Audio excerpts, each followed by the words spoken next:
Today, I survived 100 days in an ocean-only hardcore Minecraft world. Ever since the aquatic update, I have had a newfound respect for Minecraft's oceans. You can find sunken ships full of loot, you can unearth buried treasure, or you could get smacked in the face by a drowned with a trident.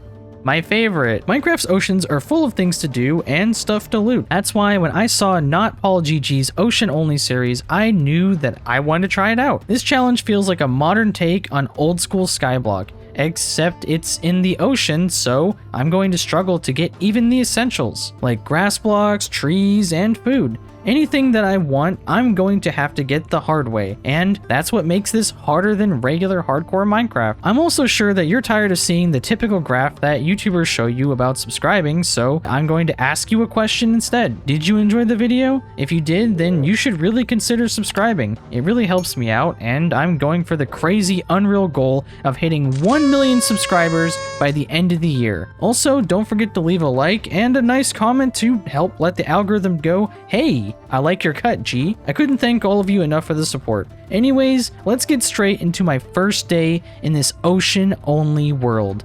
On day 1, I set out looking for shipwrecks since there weren't any trees to be found, and after not that much searching, I found my first wreck, and I stole all of its wood. I mean, it's not like the captain still needed it. I looted the chest, and I got some wheat carrots, and I got super lucky and got some bamboo. With this, I can make a bamboo farm and have infinite sticks, so I don't have to waste any more wood. I kept exploring until I found a second shipwreck, which had carrots, potatoes, and a pumpkin inside one of the chests. I guess it wouldn't be that hard to find food. Too bad the saturation and hunger are all pretty awful, but I guess beggars can't be choosers. Then I found an abandoned underwater structure with a chest that was being guarded by an army of mans. I swooped in to steal the loot, and all I got was a Curse of Vanishing fishing rod and a stone axe. Yay. I continued exploring through the night until I had the bright idea to use the compass that I had found in the first shipwreck to go back to world spawn and build my base. This way I could be lazy and use my compass to find my way home instead of using coordinates. And on the way to spawn, I found an underwater abandoned portal with almost enough iron nuggets for 2 ingots. I also found a gold sword and 2 golden pickaxes. Kind of ironic though, you can't mine iron ore with gold, so these were basically useless. On day 2, I found this small little island and I decided to dig down for some stone and make a stone pickaxe. And while down there, I found 5 iron underwater. I made a furnace and cooked my iron, and I made an iron pickaxe and axe. It's only day 2 and I'm already moving up in the world. Plus, with this iron axe, I can collect wood much faster from shipwrecks while underwater. I then used the iron pickaxe to collect the gold block from the abandoned portal, and I continued swimming back to spawn. After reaching world spawn, I built a small platform and I began mining down so I could get some shiny diamonds. And before you say it in the comments, I know I wasted my limited amount of wood to make ladders.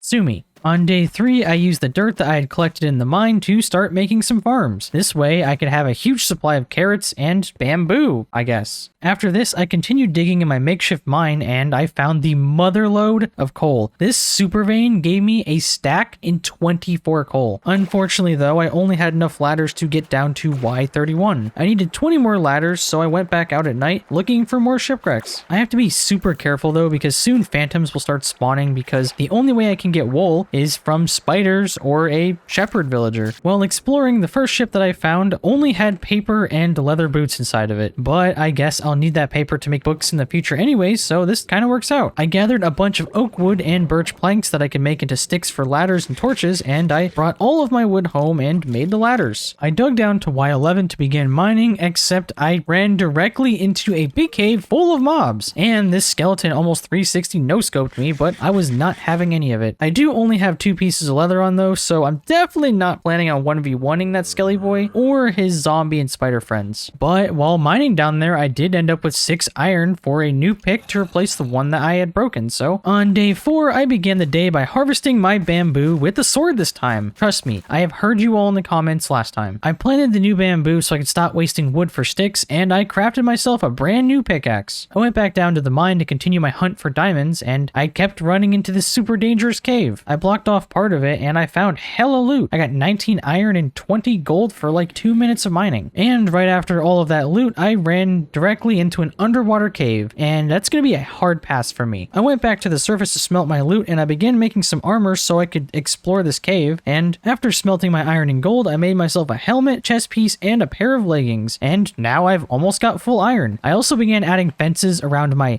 base because I'm kind of worried about a drown just walking up here, especially a trident boy. On day 5, while down inside the mine, I got ballsy and I started fighting some skeletons. I also killed 2 spiders and I got 3 string. If I can get enough string, I can make a bed so I don't have to deal with Sky Satan anymore. I also was going to explore this cave until I saw a pile of 3 creepers over there and I was like, yeah, no. And while down here, I broke my iron pickaxe and I didn't have enough iron to make another, so I just kind of decided to go back to the surface and make sure that my food situation was okay. So I traveled back to the only island that I've found so I could use bone meal on the grass to get seeds so I could make some wheat to get bread, because I guess that's kind of the best source of food that I have right now. On the way there, I also collected some kelp as another desperate source of food. I mean, you know what they say, kelp, a poor man's lettuce. Also, cool thing about this island is it's my closest source of grass blocks, so once I get Silk Touch, I can actually start growing grass. After this, I made an iron shovel and I collected some dirt underwater so I could expand my crop platform. I also got some sand so I could make glass for some extra protection from phantoms and drowned. And the more I build in this world, the more I realize that it really feels like I'm playing the game Raft. Let me know down in the comments below if you've played Raft before. Raft is a super fun game that's kind of just like this, minus the whole shark trying to eat your face the whole time. But you know, anyways, I spent the rest of the night expanding my dumpy little platform, that is, until I was interrupted by the demons. That's right,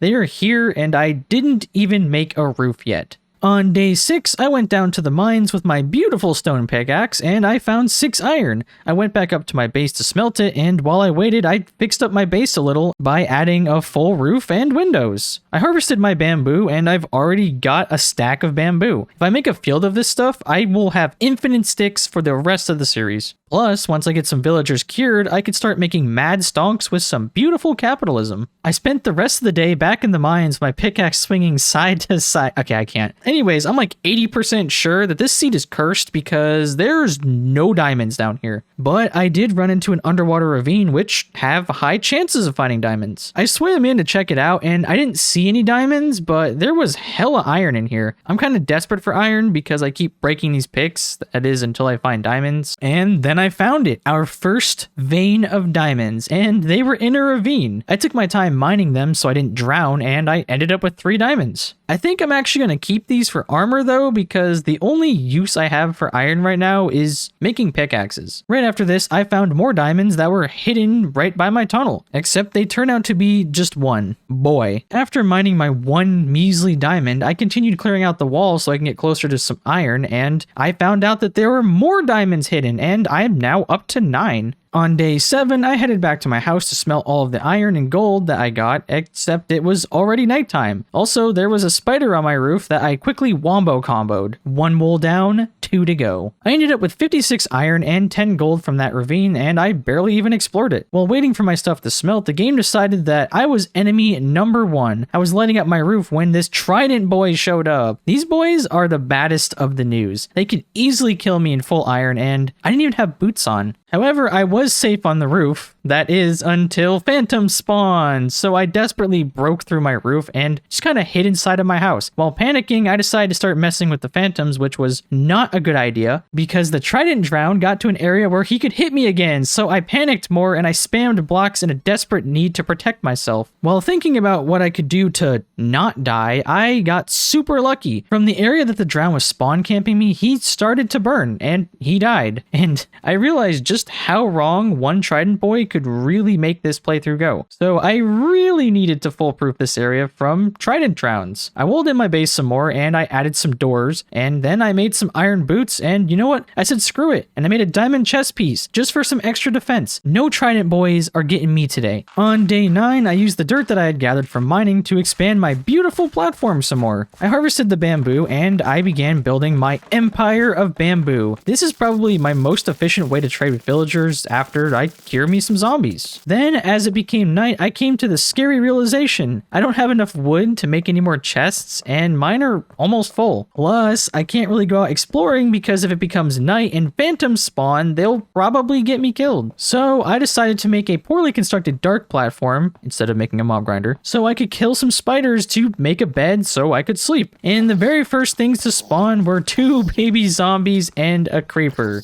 How lucky. I killed a couple of regular zombies until the sky demons came back, and then nothing else would spawn. So I went back into the mines, and tonight was the night that I would finally take on that cave system that I had dug into. I made a shield with the remaining wood that I had, and I headed back down to the mines. And hey, this cave was actually super easy. I may have overacted just a little. I quickly cleared it out, and I now have enough lava to last me for years. Hello, nether portal. On day 10, I began clearing out the cave area so I could mine in a new direction and hopefully not be super unlucky with diamonds. After that, I went back to check on my bamboo farm, and these boys be tall. I harvested my bamboo, and wow, this is one of the most satisfying things in Minecraft. Anyways, though, I ended up with 7 stacks of bamboo just from my first harvest. At this rate, I will have enough stacks of sticks. What did I write there? At this rate, I will have enough sticks for stacks of emeralds before I even get 1 villager. I spent the rest of the daylight expanding this poorly made mob platform, and I spent the night AFKing waiting for mobs to spawn on it. And I got 2 endermen and some spiders to spawn. I accidentally looked at one of the endermen, and he kind of just let me kill him. And the stingy mans dropped me a whopping 0 pearls. What a guy. I lured over the spiders while running from the phantoms, and they only dropped me 1 string. My luck for this world is fantastic. I killed the second enderman, and finally a man with some class. He dropped me a singular pearl. And after that, I used the string to craft my first piece of wool. Only 2 to go. Yay. When it comes to mobs in an ocean-only world, it is way harder than Skyblock because you can't really control the spawns. The stuff will spawn in caves down below instead of spawning on your platform. On day 11, I jumped in my boat at dawn, and I fled from the gross sky demons. Today, I was gonna find some more shipwrecks to get some wood and hopefully find some apples so I could cure zombie villagers. While being a boat boy, I passed by this nice abandoned portal and I stole the juicy gold block and looted the chest. I continued on until I found my first shipwreck, and this boy had 7 emeralds, a diamond, and a whole bunch of iron. I collected some wood and I stole the chests because I'm kind of desperate. I found a second shipwreck that only had 1 chest, and I didn't really get much from it, but I did see in the distance a huge shipwreck with hella wood. The only problem was it was becoming nighttime and phantoms wanted a piece of me. This shipwreck was absolute heaven, and it was going to take me a while to mine all the wood, and I didn't want to risk a trident drown clapping my cheeks, so I marked down the coordinates for the next day and I went back home. After getting home, I dumped out my loot and I killed a zombie that spawned on my platform. I also went to kill this creeper until a phantom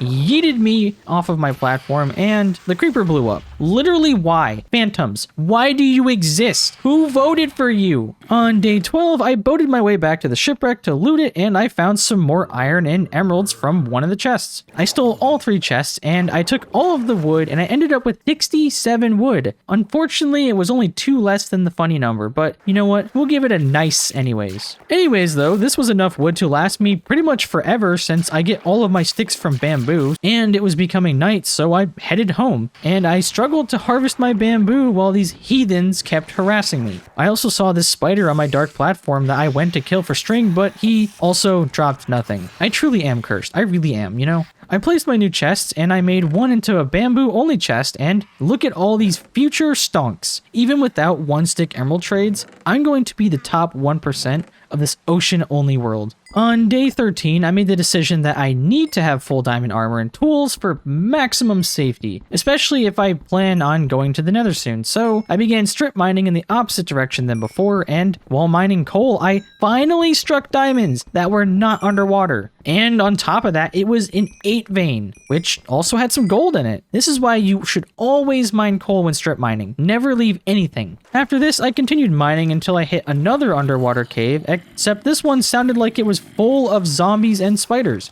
I dug up into it and there were some undead simps gatekeeping the entrance. I quickly deleted them from existence and I found 2 more diamonds in the cave. This cave ended up being pretty small and I still heard a ton of spiders, so I figured it was a mine shaft, so I continued digging until I stumbled upon it. It was a cave spider spawner. I mean, I need string, but like poison does not sit well when you don't have that much armor. So I very carefully tried to find them so I could kill a couple and get some string. Except these boys ambushed me, and they do a lot of damage. So I panicked and ran back down my tunnel, and I blocked myself in so I could heal from the poison. After struggling to heal because I had no saturation, I broke my way back into the room, and I killed all the spiders, and I now had enough string to make the remaining 2 wool so I could finally sleep in a bed. And I also got a spider eye from this that I could use to cure a zombie villager in the future. Now all I needed was apples and sugar. And I also had this mine shaft that I could use in the future to hopefully find some golden apples and harvest some more spider drops. Anyways, now that I had what I needed, I headed back home and I made a beautiful bed. Just look at it. It's breathtaking. Keanu Reeves would be so proud of this bed. And I finally slept the night away so the gross sky demons would not bother me anymore. On day 14, I began the day by using my diamonds to make a brand new pair of pants and a helmet. Or more, and I will have full diamond armor. So I spent the whole day back down in the mines until I broke my pickaxe. So I went back to my base and there was my first zombie villager on the platform. Now was my chance. So I made a boat and ran over to capture my mans. If this guy stays in the boat, then he won't despawn. I built him a nice little house so he wouldn't burn during the daytime, and I now had my first villager to be. Honestly, I thought this was going to take much longer, so, day 14, I will take a free villager, thank you very much. On day 15, I went back down to the mine in hopes of finishing my diamond armor, except I ran back into the same mine shaft. So this time, I decided why not, I might as well explore it. So I went through lighting up and killing the mobs, and there were a lot of skeletons. A lot of skeletons. So I figured maybe I would find a dungeon, and then I stumbled into some cobblestone, and I was like, now is my opportunity. A skeleton spawner, a spider spawner, massive stonks. That is, until I realized that the cobblestone that I found was actually the cobblestone that I placed a couple days before while trying to hide from the spiders. So I kind of played myself. Anyways, I cleared out the mine shaft and there was no chest to be seen. Sad face. So I just went back to strip mining. I mined straight through until day 17 when I finally found another 8 vein of diamonds. The diamonds are super rare in this world, but apparently 8 veins are not, so I'll take what I can. And while mining, I broke my last iron pick, so I said screw it and I made a new pair of diamond Yeezys and a diamond pickaxe. Also, while I was mining, I hit some more lava, so I used my fresh new diamond pickaxe to get some obsidian so I could make a portal, and also I could make a new enchantment table. I continued my excruciatingly long strip mine on until day 18, and while clearing some dirt that I could use to make more crops, I uncovered 4 more diamonds. Now that I'm back up to 5, I can officially make myself a brand new enchantment table. On days 19 through 20, I made a nether portal and I made a new diamond sword. I went through the portal and it put me in between a crimson forest and a nether wastelands with no fortress to be found. However, I do have all the wood I could possibly need now because I'm in a crimson forest. I continued exploring around my portal and there was a nether fortress around the corner. Finally! It has finally happened. I finally found a world without an unlucky fortress. Never, out of all the series on my channel, not one of them has had a nether fortress inside a quadrant by my nether portal. This was finally my chance. So, while building over to the nether fortress, this gas decided that he wanted to 1v1 me. But little did he know, I was a Wii Sports Resort tennis champion of 2008, so I yeeted his fireball right back at his face. And he dropped me a gas tier, which is pretty pog. I made my way up to the nether fortress and I got my first blaze rod. I have to be very careful in here though, because fire or wither effects will kill me, because dried kelp is not exactly the best food to heal, So I started looting and there were a lot of chests in here and they had nether wart and a bunch of horse armor. I also found a nether wart room and I collected all of the soul sands so I could make my own farm back at the base. I just got to the nether and I already have a lot of the things that I came here for. I killed some magma cubes and I also ran into some wither skeletons. Although at this point my food was running very low, so I needed to leave. However, on my way out, I ran into 3 blazes and a wither skeleton, and they almost got me. At this point, I was desperately trying to get back to my portal, and all I had left was 1 piece of dried kelp. This trip was pretty terrifying. My hands were very sweaty, my knees were weak, and my arms were most certainly spaghetti, and there were ghasts everywhere, and I was pretty much out of sprint. But I did manage to escape, and I got back to the nether portal. I ended up getting 52 nether wart and 4 blaze rods. So once I went back to the overworld, I made a brewing stand, and I began brewing potions of fire resistance. That is, so I could be safe and not, burn to a crisp in the nether.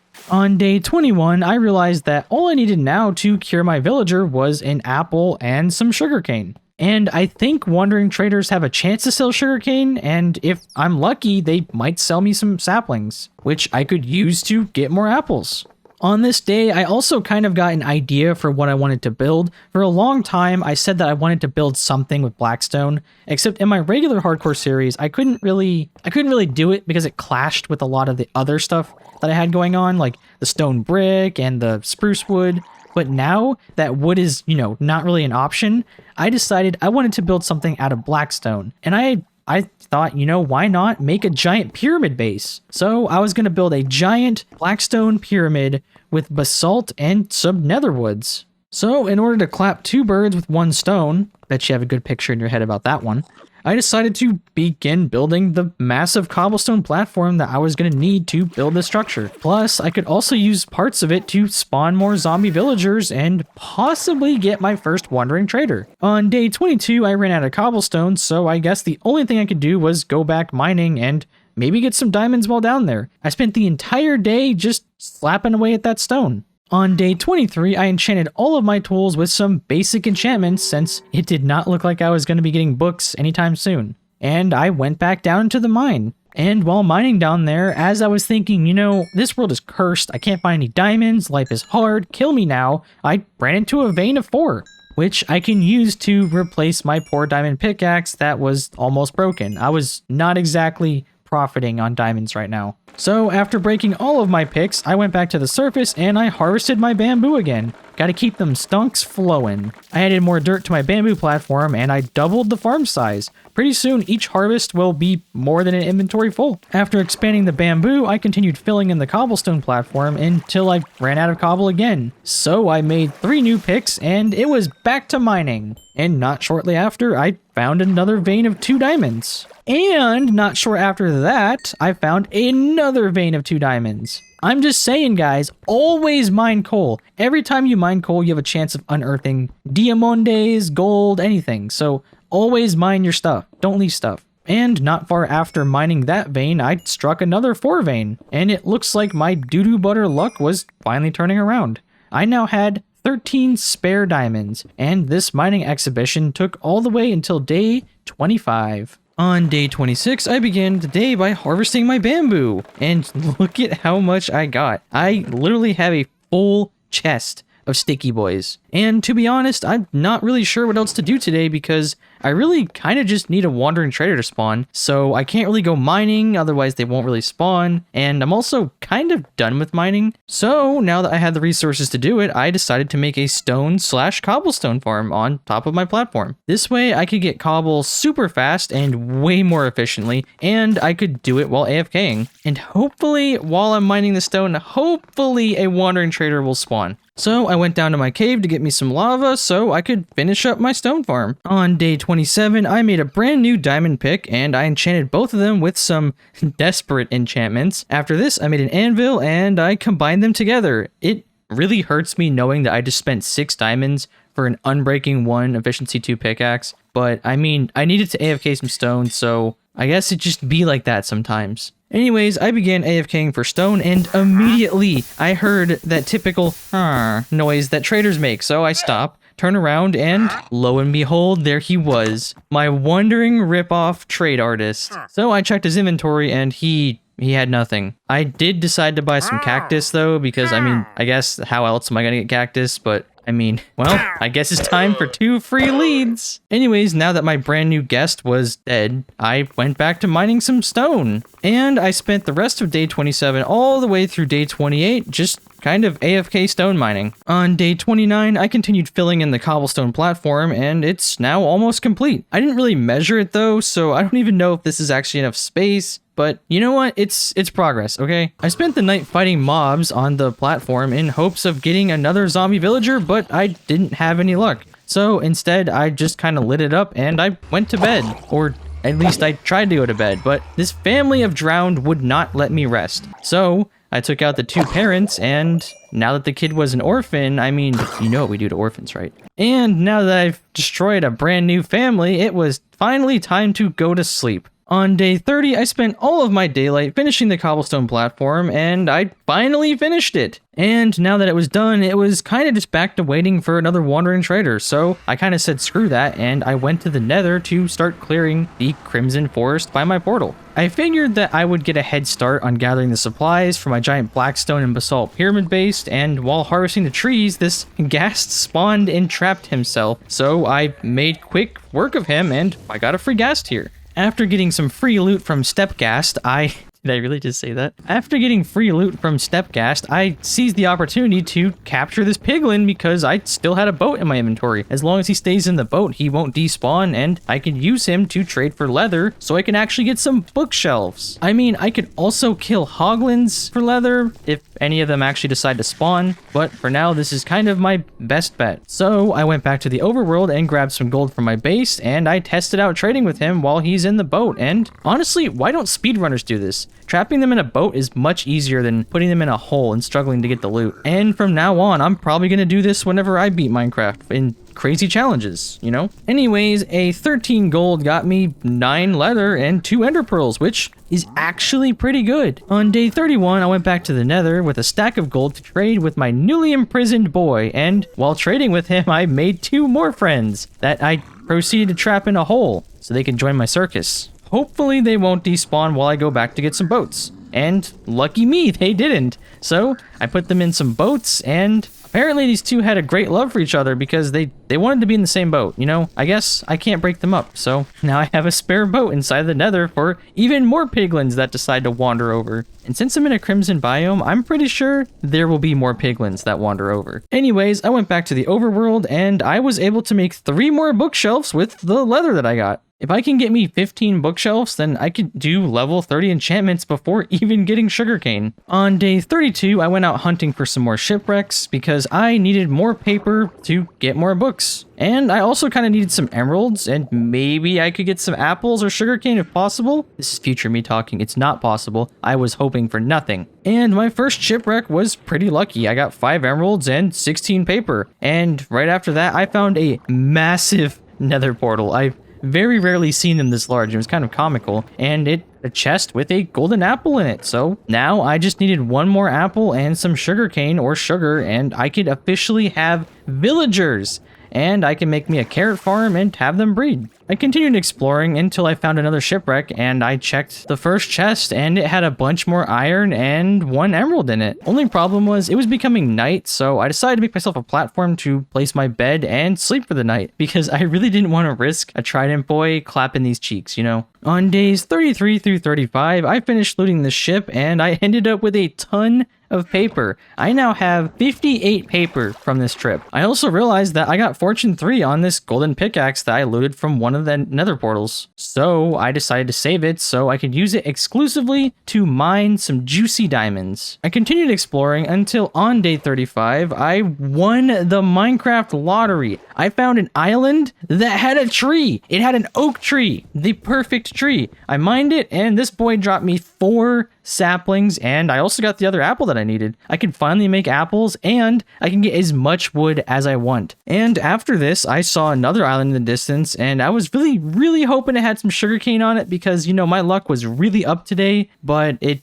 didn't. I mean, it's okay though, because this island had a nether portal near it with another Fortune 3 pickaxe and 2 blocks of gold. Also nearby, there was another shipwreck that had some more emeralds on it, so I now have 21 just from looting ships. On day 36, I found, and you're going to be very surprised by this, I bet you never expected it, I found another ship, and this ship had a bunch of emeralds and a juicy diamond on it. So far, this trip has gotten me a whopping 43 gold and 39 emeralds. Nice. On day 37, 47, I continued exploring even though I was 5,000 blocks away from spawn, and my inventory was pretty full, but I did find another small wreck that had another diamond in it. After getting this diamond, I had to make a tough decision though. I had to stop looting because my inventory was officially thicker than the 7 seas that I'm looting in. I know, that was a good joke. So I spent all of day 38 just kind of heading home, and just look at all of this loot that I brought home. It's also safe to say that I now have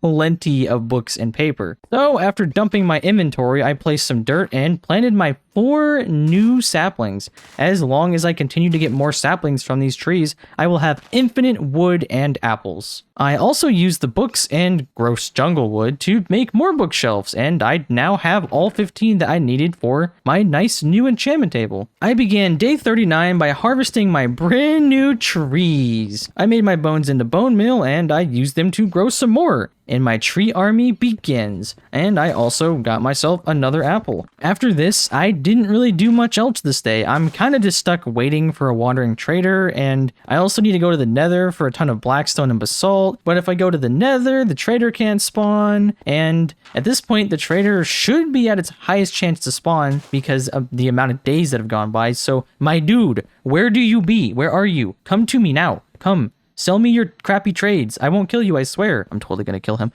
Anyways, while AFKing, I decided to kill 2 birds with 1 stone, and I made some crimson fence, and I fenced in this corner over here, so that way when it gets to be nighttime, I can hopefully get a second zombie villager. But I instead got the next best thing, a witch spawned, which totally didn't almost kill me. But I went and got a bow, and I sniped this boy, and then finished it off with my sword, and this man's dropped me 2 sugar, which means I can now make 6 splash potions of weakness, and I technically don't even need the sugarcane now. Once I get 1 more villager, I could start breeding, and infinite stonks await. On day 40, I went to make some fermented spider eyes until I realized that I kind of forgot about the brown mushrooms, so I went back to the nether in hopes of finding them, and yeah, it was a really difficult thing. There was totally no mushrooms anywhere. I couldn't find them anywhere. So anyways, I came home with 10 mushrooms, and I made 2 fermented spider eyes, and I brewed me some fresh potions of weakness. And I cured my first villager. You know, it feels a lot better when the villager that you cured wasn't one that you were responsible for infecting. But that didn't stop me from boxing this man in, and I gave him some doors and windows for protection, so when he got cured, he would have his own little house. And later that night, my man's was cured. I got my first villager. In celebration of that villager, I spent the rest of the night farming mobs for string and in hopes of getting another one, but I didn't really have much luck. On days 41 through 42, I harvested all of my trees, and man, does it, feel good to get wood from actual trees instead of ships. I ended up with more than a stack of wood and an extra 27 oak saplings and 4 spare apples. I spent the rest of that night over at the spawn platform again, and it was full moon, so there were a lot of mobs. Things were not going so well. On day 42, I decided that while I wait for another villager, I'm going to clear out the mine area and look for slime chunks so I could turn my bamboo farm into an automated one. Since I haven't really been harvesting it as much as I should because it destroys swords. I haven't been using my diamond sword on it to save its durability, and it breaks like 2 brand new iron swords every time I harvest it. So I spent the whole day mining out the underground chunk until it was nighttime. Then I went back to the surface for some more mobs, and I killed another witch who gave me 2 more sugar. Also, this skelly boy dropped a power 3 bow. Boys living large. On day 43, I grew tired of waiting for each night, so I built a roof over the mob spawn area. And while AFKing for a zombie villager to spawn, both phantoms and a traveling trader spawned. This man didn't have any sugarcane for me, but he did have a jungle sapling, so I bought it. I mean, I can now make larger trees, and I also have access to one of the ugliest woods, my favorite. On day 44, I also made 2 boats, and I kidnapped the trader's llamas. I separated the trader using a boat, and I casually took him out to dinner, so the llamas wouldn't be mad at me. And before I hear about it in the comments, listen, I am desperate for some animals, okay? This island gets lonely. All I have is Steve the villager over there, and all he says is, I don't know what means, man. Anyways, I decided to give these 2 boys the beautiful names like and subscribe. After this, I went back to check out my poorly made mob farm, and it was working like wonders. It even works as a ghetto makeshift XP farm, so I could start getting enough XP to make my armor not doo-doo butter. This also had me thinking that if I decided to make a real mob grinder that actually works the right way, it'll probably be insane because I've lit up a lot of the caves underneath my house at this point. Well, emptying out the mob trap, I went back to my little house to dump my inventory, and when I looked back over there was a zombie villager. So I quickly ran over and trapped him in a boat. Like, I don't know what's up with these skeletons, but they are actually insane. I was scared that one of these skeletons was gonna just casually pop my boy in the back of the head. So I went up to the roof to break some holes, and I put some torches in there, so hopefully nothing else would spawn while I was cleaning out the remaining mobs. Anyways, though, I now have my second villager. I grabbed another potion of weakness and some apples, and I cured this man. And things were looking really, really good. This was the final step before I could actually turn this dumpy little raft in the middle of the ocean into a kingdom. On day 45, I spent the day AFKing while waiting for my zombie villager to cure. Also, while waiting, I built a chamber for my villagers to Detroit smash each other in, so I could get my island economy booming with some beautiful commerce. And you may be asking, why would I want my island to have an economy? Well, I mean, there's an easy answer for that, so I can exploit it. Duh.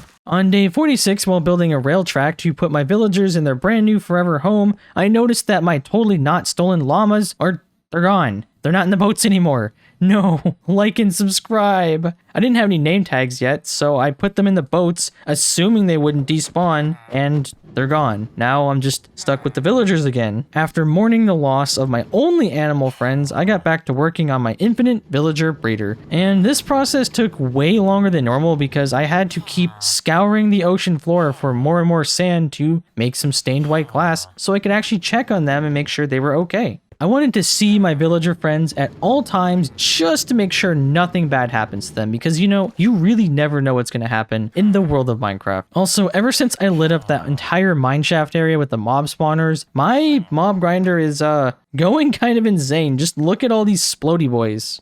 I really do need to tear this thing down before it either becomes the death of me or the death of my villagers. And I need to make a real mob grinder so I can get some loot and XP. The easy way, not this way. On day 49, I finished up the villager transfer system and I crafted 4 new beds so they would make babies. After this, I made the kidnap system, and while finishing the tracks, I heard the high-pitched noise that babies make, and look at that, I've already got a new villager. This villager breeder is now 100% operational, and it totally doesn't look like crap. Like, listen, there is 0% chance I'm gonna end off these 100 days with my new kingdom looking so dollar store brand. On day 50, I began the day by making a baby auto smelter so I could continuously have kelp. I don't really have enough carrots yet, and I'm kind of running low on food. And right after that, I noticed that my first baby villager was now an adult. So I tested out my brand new transport system, and look at this man go. Now that I have my first villager, I needed books again for lecterns. Except once again, I am out of leather. So I went back to the nether to trade with my nether boys, and these boys would not trade me leather at all. I had to waste half a stack of gold to get 2 leather. There is almost a 10% chance that they give you leather. What is this? Minecraft taxes are whack. Anyways, I went back home to make the lectern, and I forgot that it was a bookshelf instead of a book. So I didn't need to do those trades, and I already had the bookshelf that I needed. But you know what? It is what it is. I mean, it kind of works out because I needed the books for these enchantment trades anyways, so it's fine. It's okay. On day 51, I transferred my first villager to this dumpy little cobblestone prison, and I re-rolled his trades until I got mending for only 18 emeralds. Honestly, this was super quick and easy for once. I never get mending that fast. It normally takes me like an entire day. So I bought 2 mending books, and I put mending on my helmet and my chest piece because all of my armor was just a little close to breaking, and I'm not really that much of a big fan of wasting diamonds. Also, later that night, another one of my villagers became Lorge, so I escorted him to his brand new home. On day 52, I made my second villager into a basic Fletcher. I could cure him a bunch for cheap trades, but they typically break if you don't have that many other villagers to trade with, and I kind of don't want to waste golden apples yet. Also, the more villagers I add to this area, the more I kind of realize that it really does look like a prison. My bad. On day 53, I began the day with my first juicy bits of capitalism for these 100 days. Man, did I miss this. I then pushed another villager into his prison cell, and I began re-rolling his trades for Prot 4 or Unbreaking 3. And I ended up with Prot 3 for only 13 emeralds. I decided to keep it because 26 emeralds for Prot 4 is on the pretty cash money side of prices, so I bought a whole bunch of them and I put Prot 4 on my chess piece. For the next 3 days, I continued recruiting new willing traders and getting enchantments that I needed. I traded with my Fletcher for more emeralds, and his enchanted bow was stacked. It had infinity and flame on it, which saves me 2 other villagers. After that, I got a Fortune 3 villager for 23 emeralds that I couldn't resist. And right after that, I used some fish to tame one of the cats that had started spawning around the area. I moved the cat over by the awful mob farm so the creepers would hopefully stay away, and I could kill the spiders in peace so I could make more beds. Except the creepers are strong and independent, and they didn't need no man, and they weren't afraid of no cat. So during these days, my villager farm was going absolutely ham. There were already 5 adults ready to enter the workforce. Although I'm kind of running into a bottleneck in the process, I don't really have enough stonks to buy the enchants to lock in any trades. But I did use the books that I had to give my first diamond pickaxe that I horribly named Doo-Doo Butter, both Mending and Fortune 3. I gotta save those diamonds, man. This world's pretty stingy when it comes to diamonds. I also decided that I would start infecting villagers because the emerald getting process was taking way too long. I led the zombie over and I learned that apparently rails affect zombie tracking, which is kind of interesting actually. I could use that in the future. I struggled to get this guy into the boat, and then he infected the villager. And right after that, I cured the dude, and welcome to hell, my friend. I also got a second friend, and I infected him as well. I'm officially only 1 gold apple short of fully curing both of them 6 times for profit. On day 57, I went to cure both my mans, but I missed one of them with the potion, so I guess he's now 2 cures behind the first one. I mean, I guess it's not that big of a deal. Kinda sucks though. Anyways, after this, I harvested my bamboo and crafted them into some more sticks, so I could finish adding mending to my armor. I added mending to my leggings, and now I don't have to worry about anything breaking. After this, I went and cured both of my boys again, and I looked over and there is a pile of mans over there. It's safe to say that I will not be needing any more villagers for the rest of eternity. On day 58, I began the day by curing the boys again. Then I went to practice some more deforestation. I mean, come on, do you think that I'm just gonna let an ocean-only world stop me from deforesting? Plus, I ended up with 6 apples from it. After killing some beautiful nature, I cured my first zombie villager for the last time, and I bludgeoned his zombie to death with a pickaxe. On days 59 through 60, my first villager cured, and I gave the second villager his last golden apple before infinite trades. And after getting him into his brand new house, he is officially complete. 1 stick for 1 emerald. Hog. Although for some reason, the second trader only had 7 stick trades, which kinda sucks. I was thinking maybe I missed a cure for him or something, but I was out of gold and I didn't really want to touch the gold inside of the nether without silk touch. So I guess screw it, it kind of works for now. And I kind of want this series to be a little different from my regular hardcore, so I'm going to focus on the Blackstone Mega Base and maybe a giant nether project. And I don't really need that many stonks for either of those projects, so after this I began amassing wealth with my new stick boys, and I bought a mending book and added it to my sword. On day 61, I made a diamond axe that I can make my future god axe. Then I went to do some beautiful capitalism with the boys, and the 7 emerald guy is at 10 now. Hell nah, this man getting infected again. After this, I went and rerolled my new librarian's trades, and after only 2, I got a cheap sharpness 3. So I bought 2 of them and I added sharpness 4 to my sword. After this, I went back to trade with my sticky boys, and my 1 trade guy is now 12 and the other guy is now 23. What is this? Some kind of villager union? Well, I mean, things were going pretty meh on the villager trade side, but I did get a super cheap Unbreaking 2 trade, and I put Unbreaking 3 on my Doo-Doo Butter pick. This whole villager process is kind of sus because most of my trades are like the second best thing, like Unbreaking 2, like sharpness is 3, prot 3s. Like, why can't it just be like sharpness 5, Unbreaking 3, prot 4, you know? It really do feel like the villagers are trying to unionize, man. On day 62, the important trader was back to 2 emerald trays, which I guess was good. I was kind of super worried that I flooded the market too fast, but this is why I said you need more villagers to maintain cheap trades. I mean, for constantly getting themselves imprisoned, villagers are actually quite smart. They know economics, man. It's all about the supply and demand, boyos. Anyways, after finding out that my most important trader wasn't broken, I re-rolled another villager, and this man gave me Sweeping Edge. I went to put it on my sword, and I am officially level poor, so I just kind of moved on to the next villager. I need efficiency 5 so I can begin excavating the nether for all of the blackstone that I inevitably am going to need. However, this man's gave me Silk Touch, which is also pretty pog.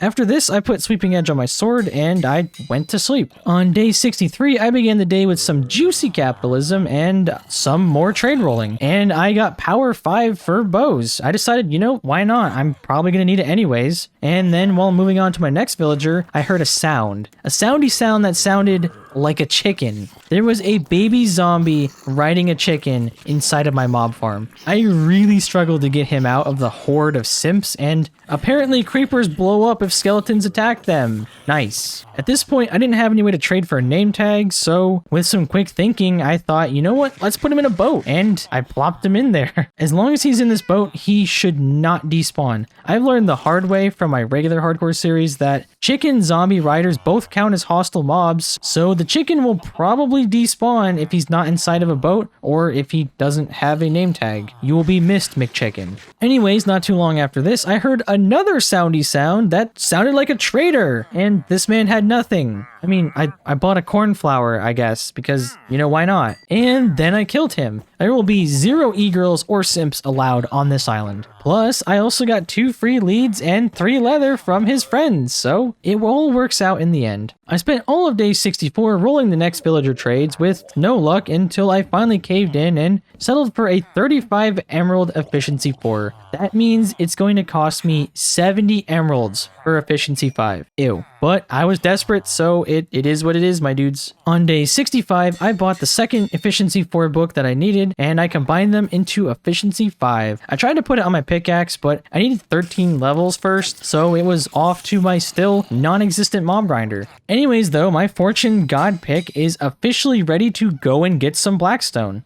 After this, I went to go to sleep for the night, except there was a drowned spawn camping me, and it turned out to be a trident boy. Joke's on him though, I have a Prot 4 chest piece now, so I clapped his cheeks, and not gonna lie, he did still kind of hurt, actually. I don't want to talk about it. Day 66 was a massive, glorious day. I got Unbreaking 3 and Prot 4 for all of my armor pieces. And now that I've got basic god armor, I can be more secure while in the nether. The last time I went to the nether was, it was pretty rough, especially without, you know, good food saturation. So I wanted to be prepared if I was going to be in there a while gathering supplies for my new super mega base. On day 68, I went to the nether and built a path across the lava to get to the basalt biome. And I spent the next 2 days getting blackstone to begin my new super base. Cue the first montage.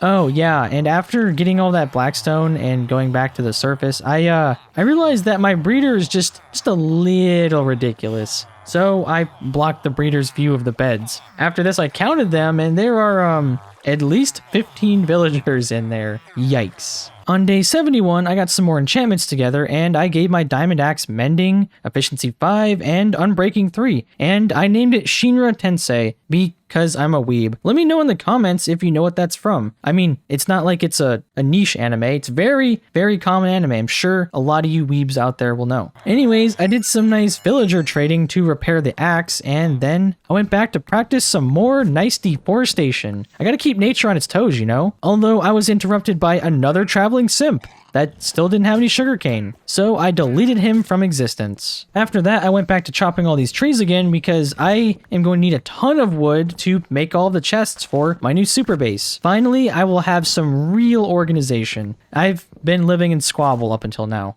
On days 72 through 74, I began planning and laying out the foundation for my new Mega Blackstone Pyramid. I made a metric ton of chests so I could have perfect organization, and I left a center area for a downstairs. I plan on making an underground nether portal area and a villager trading area, and I also plan on having an upstairs area with potion brewing. And this base is really gonna look clean. I also would love to add gold accents in the future after making a gold farm, although I do think about this now that the type of ocean world that this is a cold ocean biome, and I don't think sea turtles spawn in cold ocean, which means any gold farm I would have to make would have to rely on me aggroing the piglins versus using turtle eggs, so we'll kind of see how that goes. I continued working on the interior of the pyramid until about day 81. I also bought some more bookshelves and made an enchantment table area. This base is going to look clean AF. On day 82, it was finally time to get rid of the poor excuse for a mob farm, so I could begin constructing the outside of the pyramid. I would love to say how much I will miss this thing, but yeah, no. It was a crappy creeper trap. Plus, if I get sniped across my platform by a skeleton one more time, I am going to flip. On days 83 through 90, I measured the dimensions of the pyramid and I placed out a massive square perimeter, and this man was going to be huge. I spent all these days filling in all the edges of this magnificent monster of a build. Fun fact, did you know that pyramids are pointy on top? I bet you did, but I totally needed something to say while I was showing you me filling in the edges. Also, did you know that I'm active on Twitter and there's a link to my Twitter in the description? You should totally go follow me. I bet you didn't know that, and you should definitely totally go follow me. Smiley face. In the middle of this process, I noticed I had another traveling e-girl, and once again, no sugarcane. I'm really starting to think they don't even carry sugarcane. And I also haven't found any islands with some yet, so I'm just kind of out of luck. Anyways though, I did buy 3 tropical fish since my world isn't a warm ocean, so all I have are lame fish, no shiny boys, and then I deleted the e-girl and their simps from existence. After this, I finished filling in the top area, and I made another friend while doing it. But once again, this trader e-girl had no sugarcane. And to add insult to injury, somehow I messed up the pyramid and it ends in a 3 versus ending in 1 block. But you know what? It's okay, because I am not going to go back and change all this. It would take literal years, and looking at it from the front, it looks great. I spent all of day 91 adding chains with lanterns to the ceiling inside of my brand new base because it was looking super dark. Then I spent the night lighting up the top because I may have accidentally created a new mob farm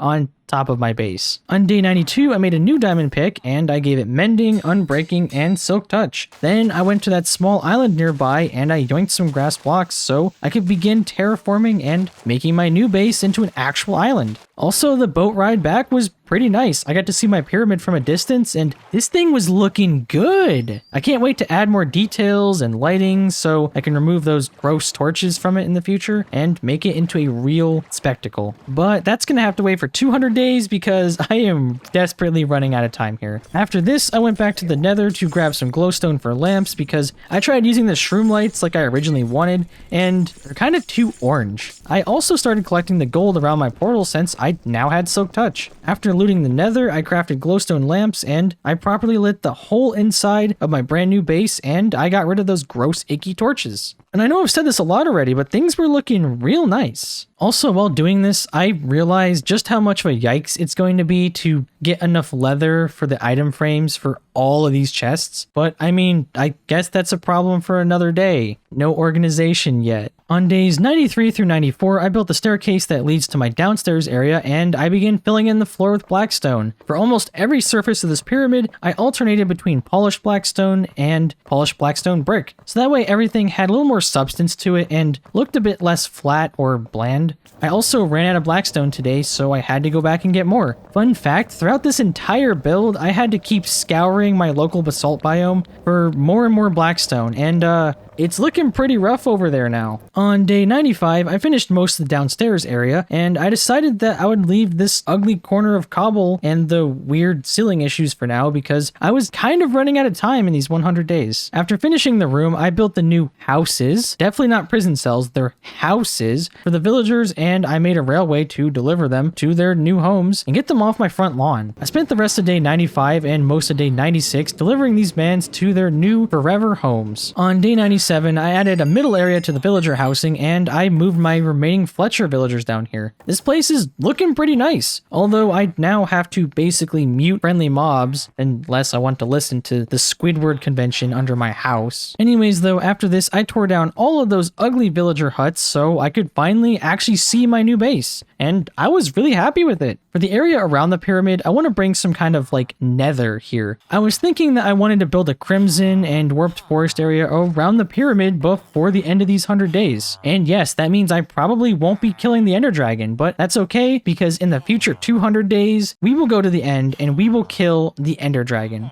Anyways, before I began landscaping the front of my base, I wanted to finish upgrading and naming my tools. I gave my sword another sharpness 4 so it had sharpness 5, and I named it Thought Thrower, since that's kind of what I used it for. Then I gave my Silk Touch pick efficiency 5, and I named it Detroit Smash because, once again, I am a weeb. I spent days 98 through 99 working on the front lawn landscaping project. I wanted to bring the nether to the overworld, so I made these nice crimson forest areas in front of my base, and I bone mealed the ground so I could get all those little nether plants all over it. I also bone mealed the mushrooms so I can get both crimson and warp trees. I also don't really have to worry about the mob spawns because of all the light that the shroom lights emit. Plus, I'm pretty sure mobs can't spawn on either of the nether warp blocks because they count as transparent. Eventually, when I have enough land, I would like for this nether biome to go all the way around my pyramid, so that way it kind of blends in better with my future world. I can't exactly have a black pyramid in the middle of a grass field, and all of this cobble definitely has to go. After this, I added a blackstone brick fence to the perimeter, and I gave them lanterns for some more lighting and a nice added touch of flair. On day 100, I spent the whole day adding finishing touches to the nether forest, and I made a blackstone brick path in front of my base. Honestly, this base really came together, and overall, I'm very happy with it. As I was admiring my new build, I realized that the sun was setting, and I finally had a chance to catch it before it was too late. That's right, this is the first 100 days video that I've actually watched the sunset on day 100. After watching the sunset, I decided to harvest my bamboo for one last time, and honestly, this never stops being satisfying. Oh, and in one last desperate attempt to troll me, the game spawned a trident simp by my bamboo. And guess who didn't drop a trident? Pretty sure you know the answer to that. You know, normally I would be okay not having a trident because they're kind of meh and all, but in an ocean-only world, they're kind of okay, you know? Anyways, I know my base is kind of a mess and the chests aren't organized and this whole island is kind of a dump and I still have to kill the ender dragon, but you know what? That just means we have a lot to do in 200 days and 200 days is going to be crazy. Mark my words, I will turn this dumpy cobble island into a sprawling real island with grass, fields of crops, a mob farm, and much more. So stay tuned and don't forget to subscribe. Anyways, that is how I survived 100 days of hardcore Minecraft in an ocean-only world. Real quick, I want to give a huge shout out to all of my channel members. You all help me continue making awesome content for you to all enjoy, and I couldn't thank you all enough for your awesome support. If you too would like to see your name on this list and help me grow the channel, you can do so by smacking that little join button down below. Anyways, this has been PainDomination, and I will see you all in the next video. Hey, if you made it to the end of this video, you're pretty great, and you should totally click one of these other videos. I've lived 400 days in hardcore Minecraft, and I've survived 100 days of hardcore Arlcraft, which is one of Minecraft's hardest mod packs.